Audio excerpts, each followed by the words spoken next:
The massive alien ship appeared over London on a cloudy Tuesday morning. It hung in the air like a giant silver teardrop, breaking through the clouds and stopping all traffic below. People stood in the streets, phones pointed upward, as smaller ships descended from the larger vessel. Thomas Bedford spilled his tea when the call came.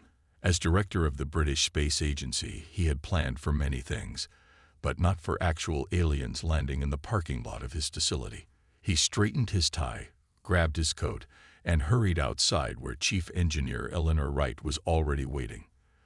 "They look rather tall," Eleanor whispered as 3 aliens stepped out of their shuttle. The creatures stood nearly 3 meters high, with silvery skin that sparkled in the morning sun. Their leader wore what appeared to be a flowing robe made of shifting colors. The alien in the colorful robe stepped forward.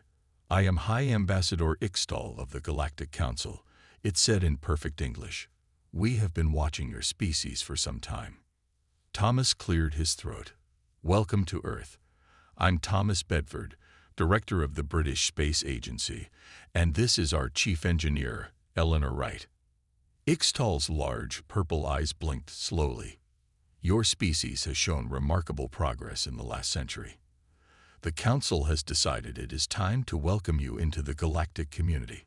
Eleanor noticed the slight tone of superiority in the alien's voice, as if they were speaking to clever children. She kept her face neutral, but her mind was already racing with questions about their technology. "We have brought you a gift," Ixtal announced, gesturing to the shuttle behind them. "An exploration vessel, capable of faster-than-light travel. We believe it will help your species begin to understand the basics of interstellar travel." The word basics made Thomas hide a smile. He had seen that look before, the same expression Victorian explorers wore when giving bathes to native tribes. "That's very generous," he said carefully. The shuttle's side opened, revealing a sleek spacecraft about the size of a naval destroyer. It was clearly old by alien standards. Thomas could see wear marks on its hull, but to human eyes, it was the most advanced piece of technology ever seen. "We call it a Type 3 Explorer," Ixtal explained. "It is somewhat outdated by our standards, but perfectly suitable for beginners. Perhaps in a century or two, you will be ready for something more advanced." Eleanor stepped forward, her eyes scanning the ship's visible systems. "What's its power source?" she asked, her voice professional despite her excitement. The aliens exchanged looks that seemed amused. "A standard quantum field generator," one of them said, "though perhaps we should begin with explaining basic power management first." "Of course," Eleanor said politely, while her mind was already breaking down the visible parts of the engine she could see, comparing them to theoretical models she had worked on. The aliens spent the next few hours explaining what they considered to be simple concepts about the ship. They called it an ideal training vessel for a developing species. Thomas noticed how they never fully explained any system, always holding back what they considered to be the more complex details. "We will leave you to examine your gift," Ixtal said finally. "We have installed universal translators throughout the vessel. The controls are simplified. We expect it will take your people several years to understand the basic operations." After the aliens left, Thomas turned to Eleanor.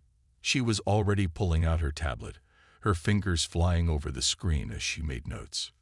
"They think we're idiots," she said without looking up. Thomas nodded, watching the alien shuttle rise into the sky. "Yes, they do." He smiled slightly. "Should we tell the Royal Navy that they've just gotten their first faster-than-light ship?" Eleanor finally looked up, her eyes bright with excitement. "Give me 2 weeks with this beauty. Just 2 weeks." She patted the ship's hull. "I think our new friends might be surprised at how quickly humans can learn." The ship gleamed in the afternoon sun, its worn hull still impressive against the backdrop of the BSA's modern but comparatively primitive facilities. None of the aliens noticed Eleanor taking pictures of the engine components or Thomas already making calls to assemble a crew.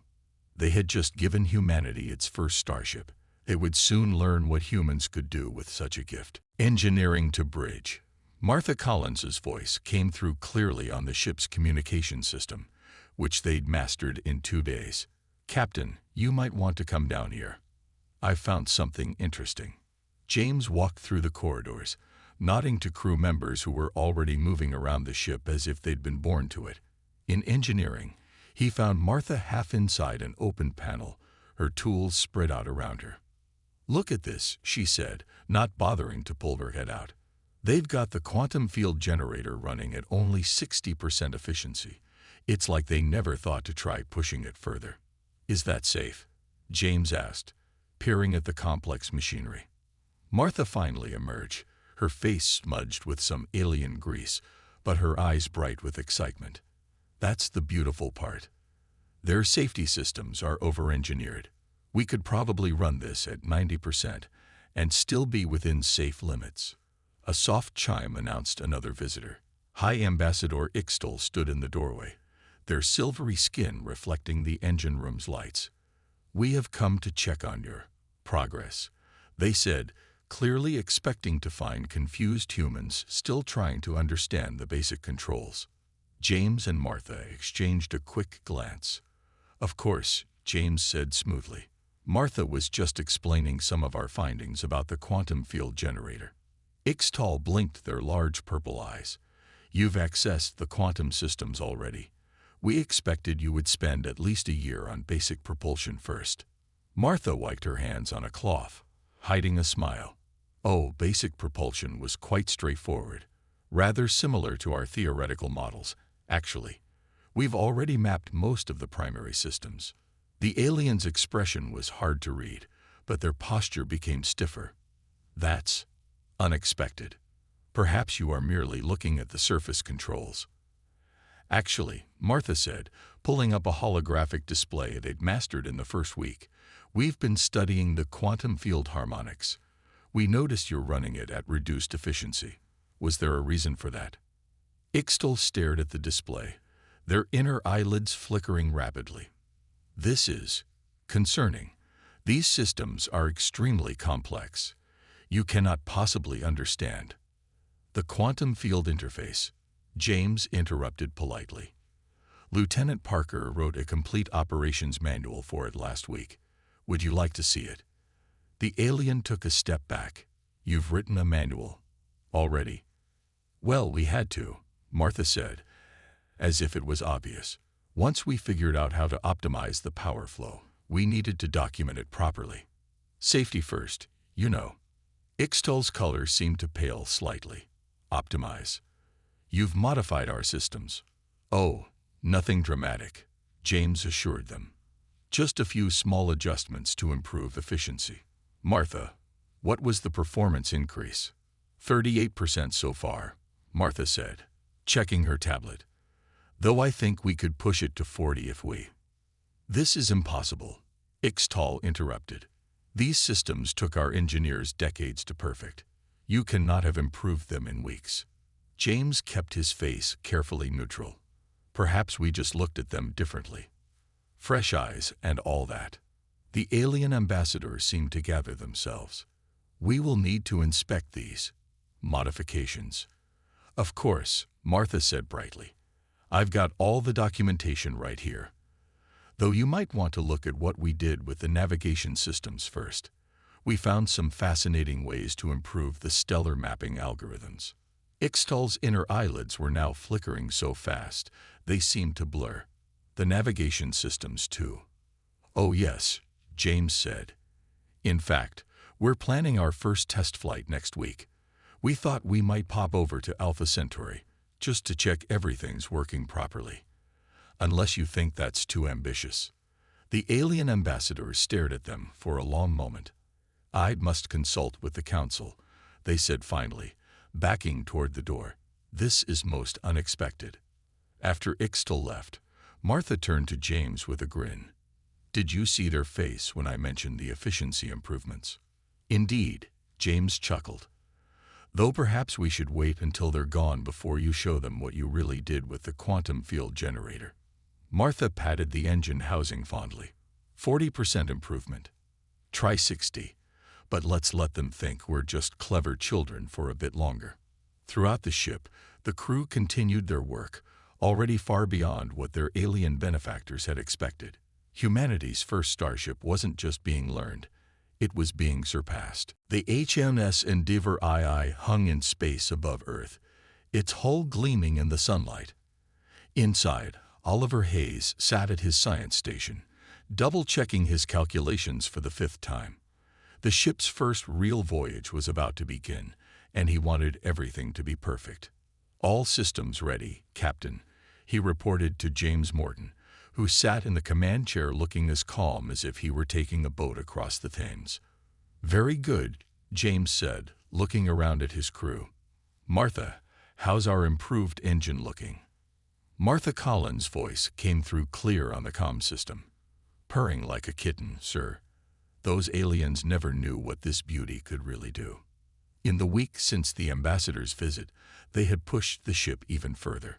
Oliver had discovered that the quantum field generator could do much more than just power faster than light travel, but they had kept that particular discovery quiet.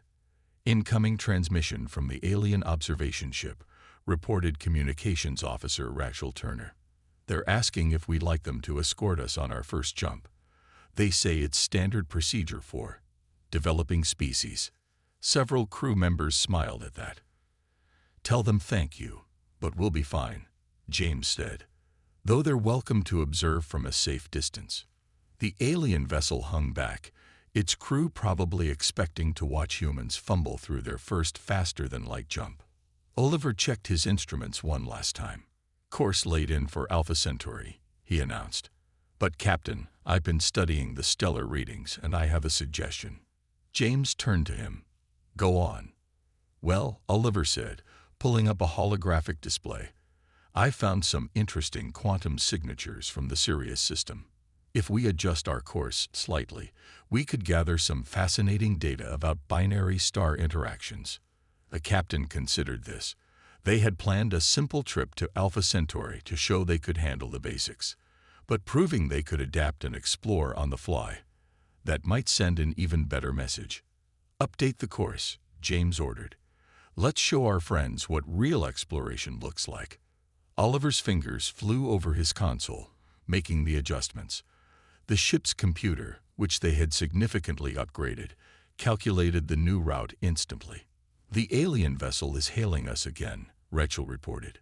"They seem concerned about our course change." "Put them through," James said. The image of an agitated alien appeared on the main screen. "Captain Morton, we detect you are attempting a much more complex course than discussed. The gravitational influences around Sirius require extremely delicate calculations." "Already done," Oliver interrupted politely, sending them his work. "We've also mapped out 7 different backup routes, just in case." The alien stared at the data streaming across their screen. These calculations, how did you?" "Standard stellar cartography," Oliver said with a straight face.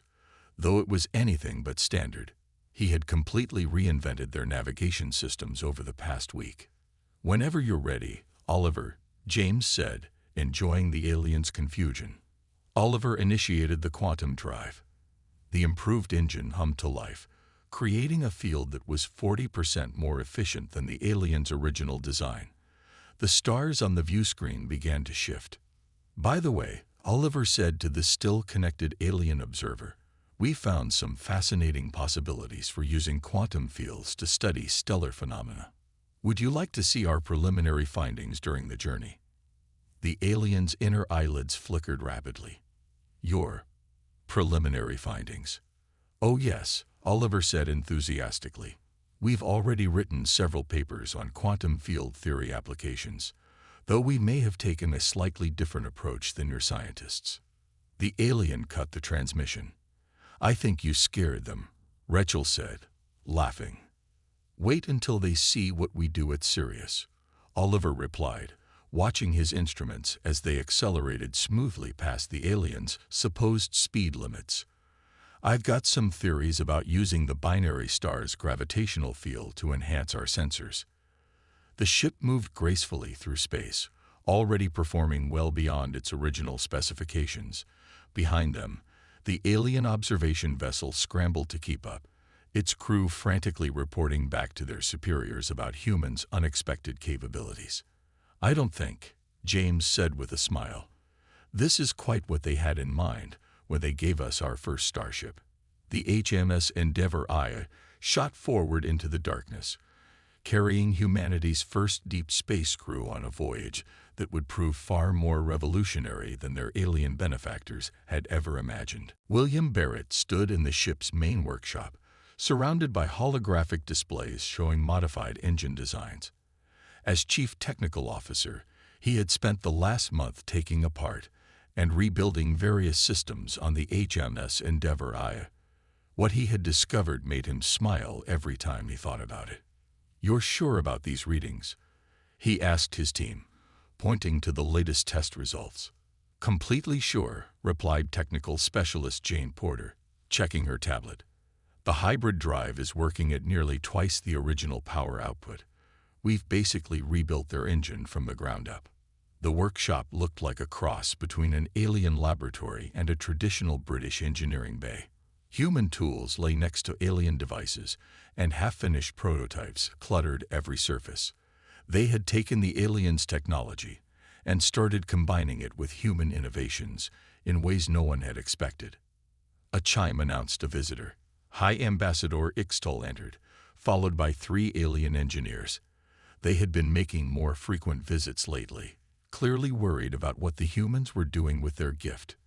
"We have received concerning reports," Ixtol said, looking around at all the modified equipment. "Your ship is producing energy readings that should not be possible with a Type 3 Explorer." William exchanged a glance with Jane. "Oh, that's because it's not really a Type 3 anymore," he said cheerfully. "We've made some improvements." One of the alien engineers rushed to a nearby console, their long fingers flying over the controls. "This is impossible," they said, their voice rising. "You've completely redesigned a quantum matrix." "Had to," Jane said, pulling up a diagram. "Your original design wasted too much energy. We found a way to capture and reuse the quantum field bleed-off. Works much better now." The aliens gathered around the display, their inner eyelids flickering rapidly as they studied the changes. But this contradicts standard quantum theory," one stuttered. William shrugged. "Only if you follow traditional models." We took a fresh look at it. Actually, we based some of our changes on old Earth theories about quantum mechanics that everyone had dismissed. Turns out they weren't so wrong after all.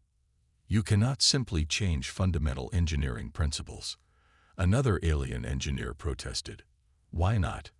William asked, genuinely curious. "If something works better, why stick with the old way?" Ixtol moved closer to one of the partially disassembled devices. "What is this?" they demanded. "Oh, that's our new shield generator prototype," Jane said proudly. "We took your basic design and combined it with some ideas from our old experimental force field research. It's about 40% stronger now." The alien ambassador's color shifted to a pale gray. "You've modified the defensive systems as well." "Had to," Williams said again. "Once we improved the engine output, we needed better shields to handle the extra power. One thing just led to another. You know how it is." "This is not how it is supposed to be," Ixtol said firmly. "You were meant to spend years learning our technology, not improving it," Jane suggested helpfully. One of the alien engineers was now staring at another set of blueprints. "These modifications, they're not in any of our technical databases. How did you even think of them?" William walked over to a workbench and picked up what looked like a cricket ball-sized sphere. "Sometimes you just need to look at things differently," he said, activating the device. A small but perfect quantum field appeared around it. A portable quantum generator. The aliens stepped back in shock. "But those are impossibly complex. Even our most advanced scientists haven't perfected miniaturization of quantum fields." "Really?" William said, tossing the sphere gently from hand to hand. "We've got a dozen of them working already.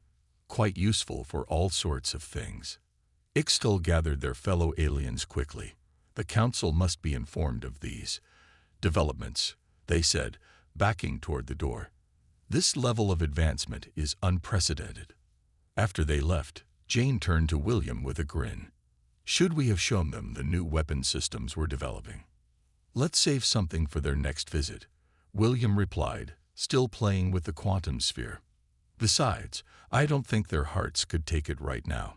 Around them, the hybrid human-alien technology continued to evolve, growing into something neither species had imagined possible. And this was just the beginning. Emma Thompson walked through the secret underground facility beneath the British Space Agency, her footsteps echoing off the metal walls.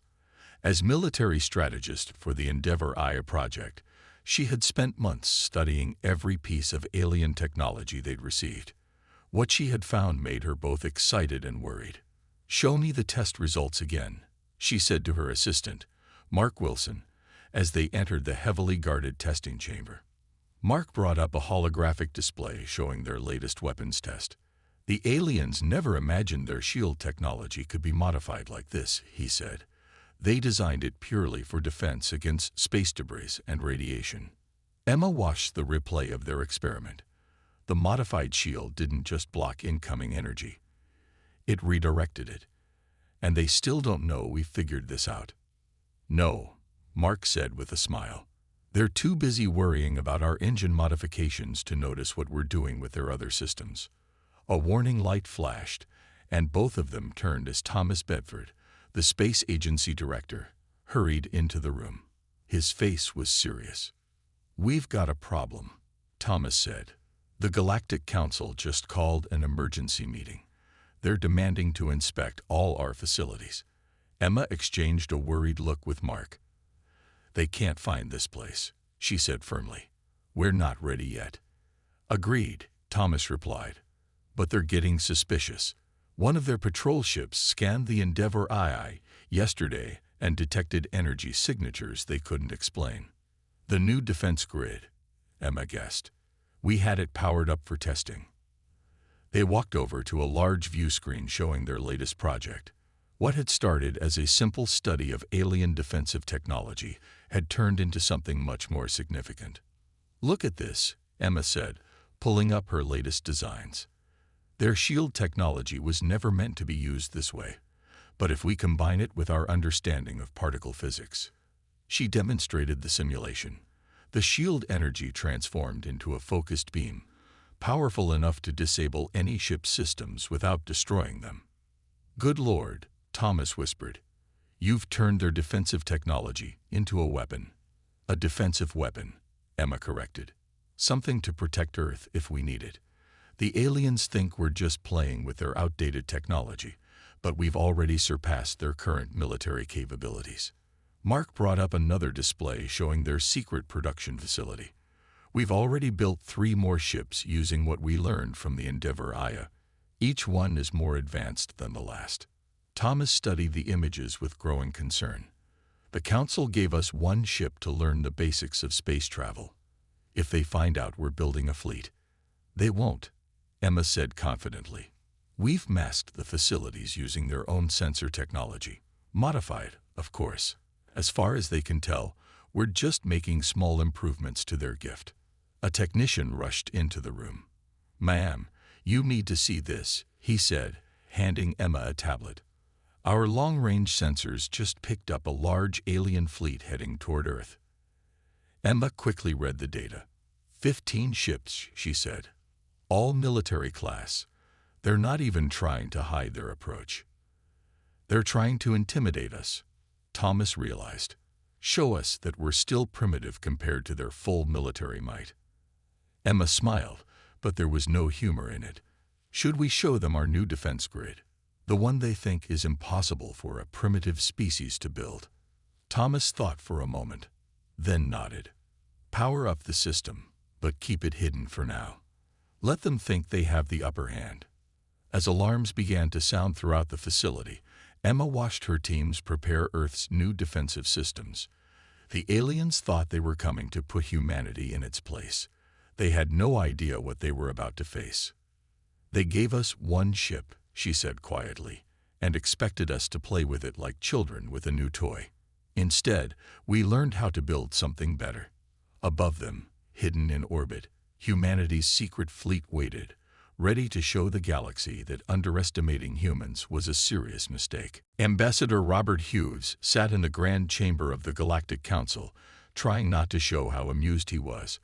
Around him, alien representatives from 100 worlds argued about the human problem.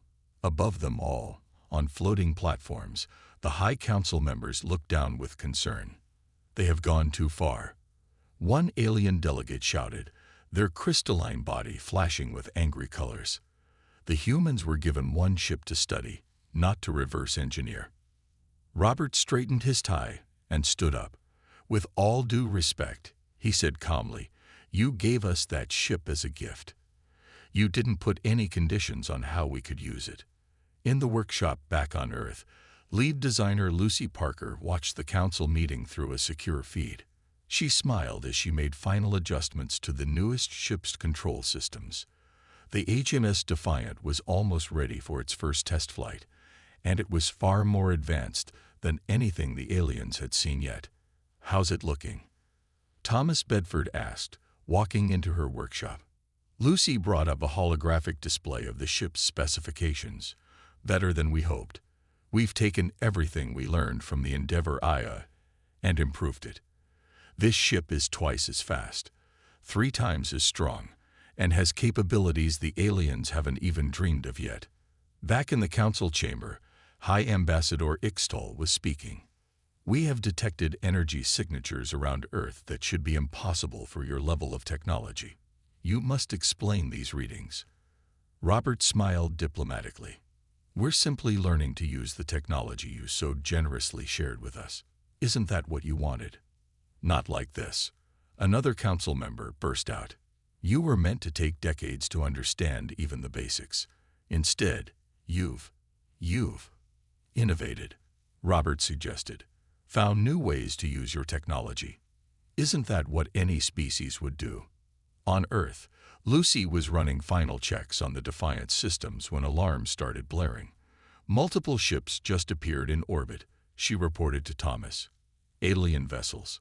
Military class. Thomas quickly checked the readings. They're trying to scare us. Show us their power. He smiled slightly. Should we show them ours? Lucy's fingers flew over her console. Around the Earth, hidden defense stations powered up. They had built these in secret, using modified versions of alien technology. Ready when you need us, she reported. In the council chamber, the mood had grown tense. We are sending ships to Earth, Ixtal announced. They will inspect all your facilities. You will surrender any unauthorized modifications of our technology. Robert stood straighter. I'm afraid that won't be possible, he said firmly. Earth is a sovereign world. We do not answer to the Galactic Council. You are a primitive species who was given a gift. One council member shouted, You have no right to. No right. Robert's voice cut through the chamber. You gave us technology and expected us to play with it like children.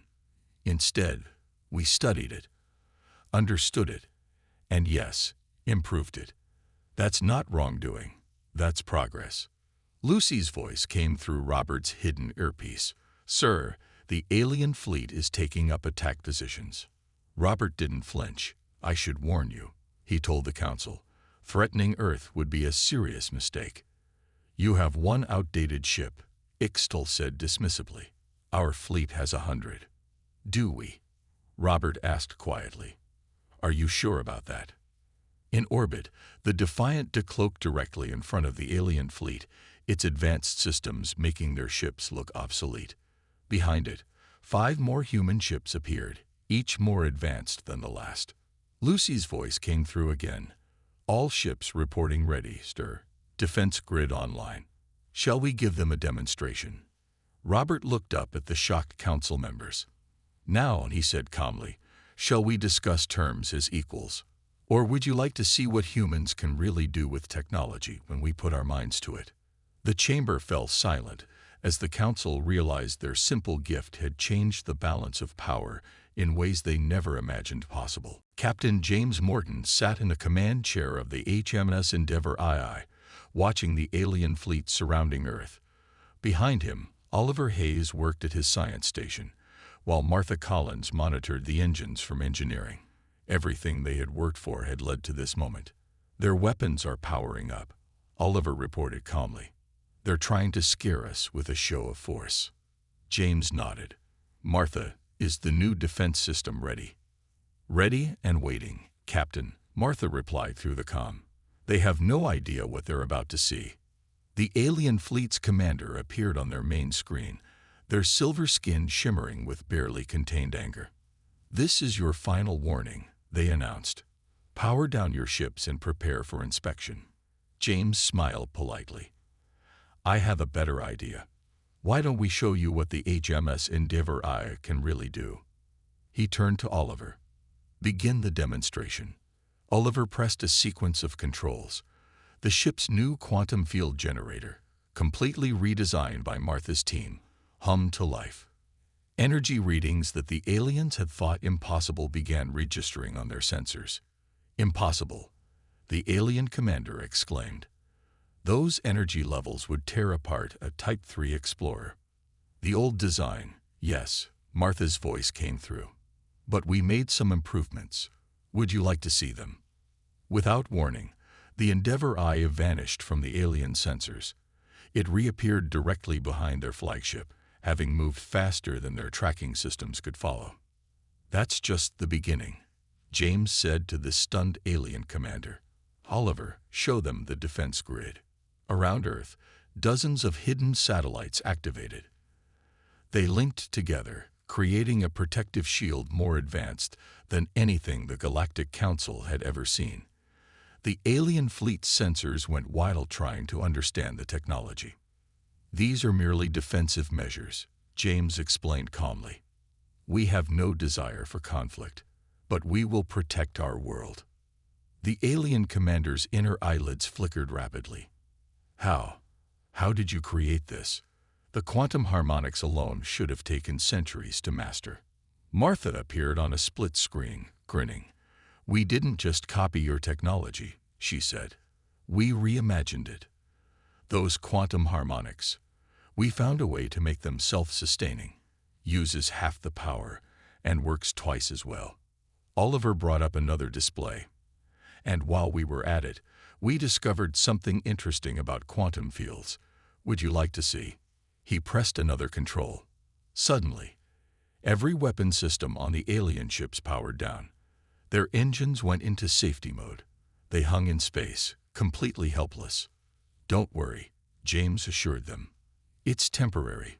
We just thought you should understand what we're capable of." The alien commander stared in shock.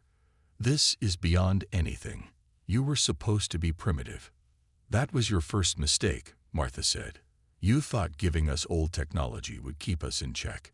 Instead, it gave us exactly what we needed to leap forward." Oliver's sensors beeped. "The Council's personal fleet just arrived," he reported. 12 more ships, all top of the line."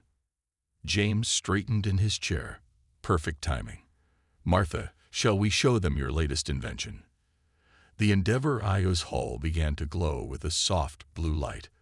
The quantum field around it changed, becoming something the aliens had never seen before.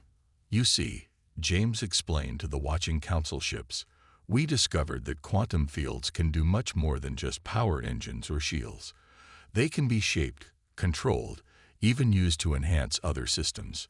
We've barely scratched the surface of what's possible." To demonstrate, the Endeavour I created a quantum field that enveloped one of the Council's ships. When it dissipated, the ship's advanced weapons and engines had been completely but temporarily neutralized.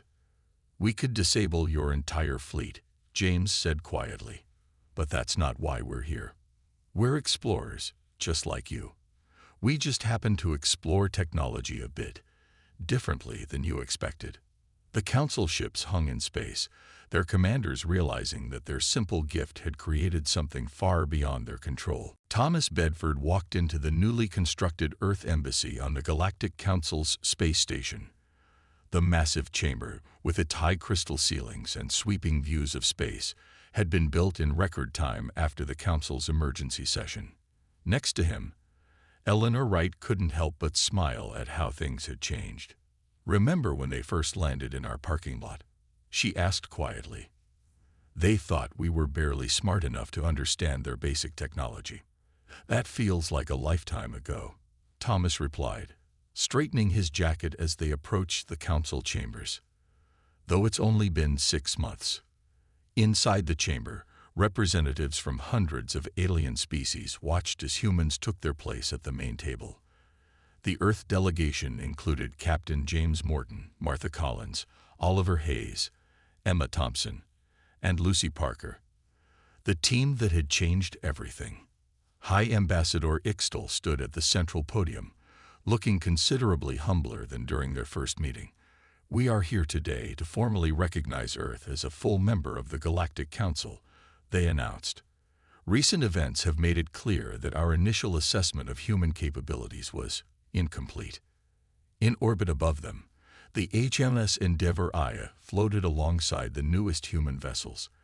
Each ship represented a leap forward in technology that the aliens were still struggling to understand. What had started as one gifted vessel had become a fleet that could rival any in the galaxy. Furthermore, Ixtal continued, "We wish to propose a technological exchange program. It seems humans have a unique way of looking at quantum mechanics that could benefit us all." Martha leaned over to Oliver. "They really want to know how we improved their engines, don't they?" "And the shield technology," Oliver whispered back. "Though I don't think they're ready for what we discovered last week about quantum field manipulation." Ambassador Robert Hughes stood to address the council. "Earth accepts full membership," he said clearly, "and we look forward to sharing our discoveries, all of them, with our new allies. After all, isn't that what you wanted when you gave us that first ship? To help us join the galactic community?" Several alien representatives shifted uncomfortably in their seats, remembering their patronizing attitudes from just months ago. Lucy Parker, who had designed most of Earth's new ships, activated a holographic display in the center of the chamber. "As a gesture of goodwill," she said, "we'd like to share our first major breakthrough.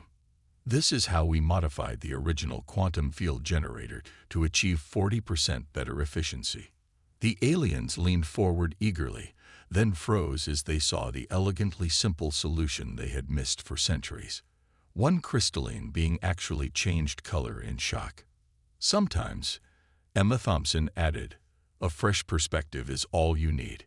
You gave us the basics, but you never told us what was impossible. So we tried everything." Thomas watched with pride as his team began explaining their discoveries. The aliens' expressions ranged from amazement to embarrassment as they realized how much humans had accomplished in such a short time. "There will be more changes coming," James said, standing at the podium. "We've already started exploring deeper space using our improved drives. There's so much out there that nobody has discovered yet." "Because they all followed the same old rules," Eleanor added. "We didn't know what we couldn't do, so we did it anyway." The council session continued, but Thomas's mind wandered to the future. Humanity had proved itself far more capable than anyone had expected. They had taken one outdated ship and used it to revolutionize space travel, and this was just the beginning. "You know what the best part is," Martha said quietly to her colleagues. "They still don't know about half of what we've discovered. Wait until they see what we're working on next." As the formal ceremony concluded, Thomas looked out at the stars through the station's massive windows. Somewhere out there, human ships were already pushing the boundaries of what was possible, proving that sometimes the best way to advance wasn't to follow the established path, but to create your own. The aliens had given humanity their first starship, expecting them to take small steps into the galaxy. Instead, humans had taken a giant leap, and nothing would ever be the same again.